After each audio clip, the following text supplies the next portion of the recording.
And somebody just came over to me and said, "Tate, I've been following you for years." And it just, something came to my head. It made me think that most of you at home have probably been following me for years. If you'll remember, 3 or 4 years ago, I was a niche internet celebrity.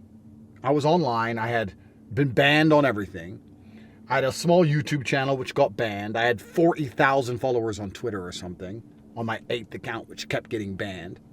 And I had money. I had a few nice cars, 3 or 4 supercars, but a supercar was a big purchase for me. I wouldn't just buy a car like this, which I've never tested, never driven before, just to make a car review video. Like, I don't care about spending 600 grand now for a video. It means nothing to me. But back then, 3 or 4 years ago, 600 grand, I couldn't do that once a week. Now I can do it every week. It doesn't matter. And it made me think that if you've been following me for years, you have seen my meteoric rise to becoming one of the most well-known, well-respected, the most Googled man on the planet. Now to have 8 million followers on Twitter and everybody know who I am and celebrities hang out with me and I'm making $4 million a week and all these crazy things.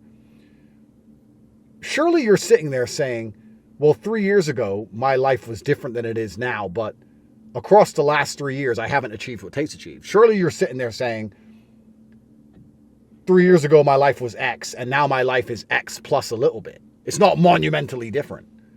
I would like to think anybody who's following me actually sits and looks and goes, wow. Compare him to myself or anyone else on the internet, any of these other celebrities, any of them. Tate has outworked and outperformed all of them. I should have done something amazing in my last 3 years, and I've done nothing. I say these things to people because I think the only way you can truly motivate a man is via shame. You need to make it clear to a man that he's making mistakes. I'm not trying to insult you, and I'm not trying to be arrogant.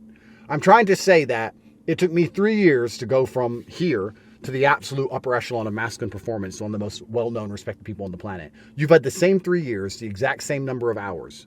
And what have you done with them? What have you even achieved? You might be in the same job, in the same house, with the same girl, driving the same car.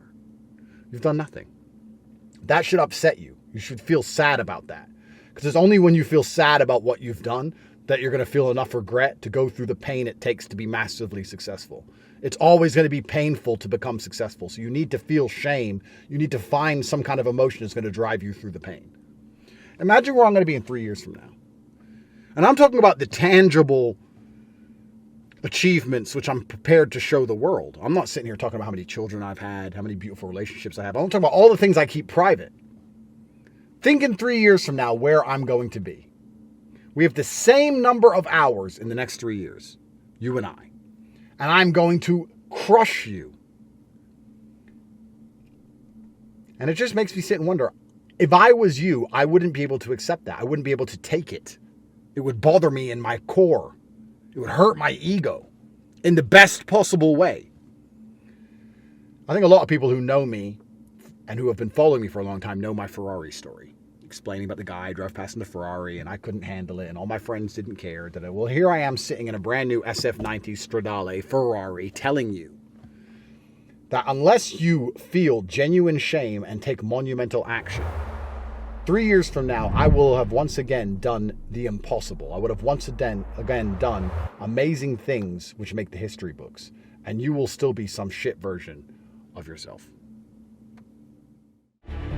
Wow, dude, that's actually insane. And I got another client just last month. That's what took me to 5K. I've taken 14,000, made 52,000 out of it. Everybody in the real world is making money. The biggest, the largest benefit to the real world is direct access to professors. You are taught by millionaires that answer your questions. They give you everything on a silver platter. They've made it impossible to not make money if you follow what they say. So the real world really gave me a sense of brotherhood. It's a community. People that are there for you to help each other. We're all in there for one thing, and that's to make money.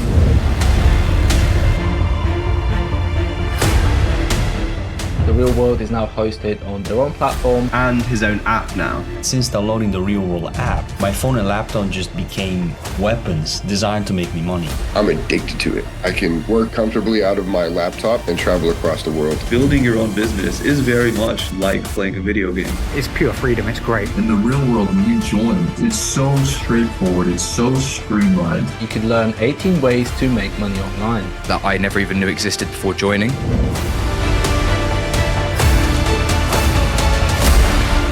I've made 5K this month from just joining. That's fucking crazy. I made 4K in my first month after 3 weeks, and I already made my money back.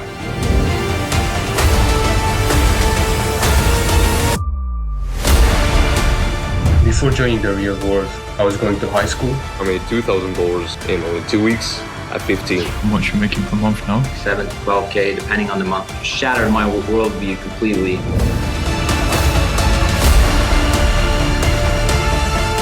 If you want to escape the 9-to-5, there is no better place to be than the real world. There's just way too much money to be made here. It's what allowed me to quit my job. Unless you take some bold actions, your chances to succeed in life are zero. Unless you take the chance, the leap of faith. The fact that they're asking for just like $50 a month for what's in here. If you're not going to listen to a multimillionaire who's trying to help people make money, who are you going to listen to?